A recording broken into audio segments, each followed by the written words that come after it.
اسلام کے نام پر ISI نے IJI بنوائی، اسلام کے نام پر انہیں ووٹ ملے، 2/3 کی اکثریت ملی، اس کے باوجود شریعت کی بالادستی کا ایکٹ، شریعت کی بالادستی کی دستور کے اندر ترمیم پاس نہیں کرائی گئی۔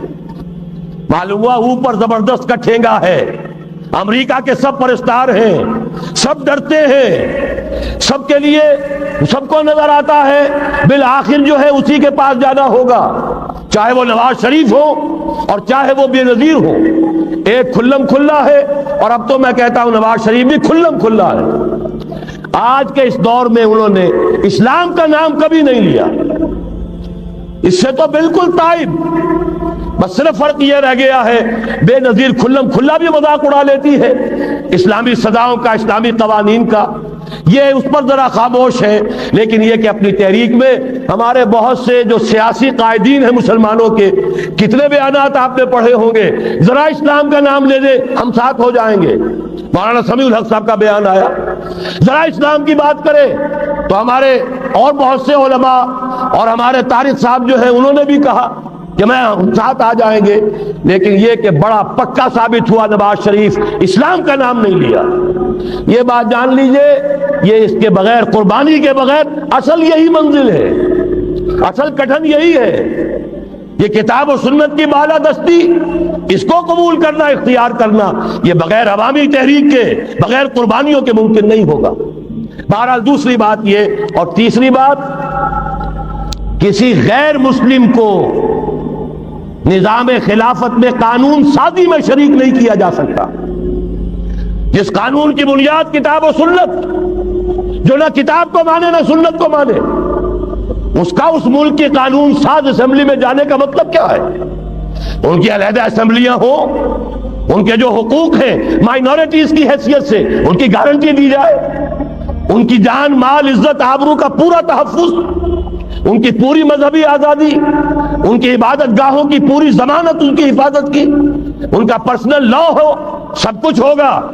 قانون سازی میں غیر مسلم شریک نہیں ہو سکتا، نظام خلافت کی اعلیٰ ترین سطح کی پالیسی بنانے میں غیر مسلم شریک نہیں ہو سکتا۔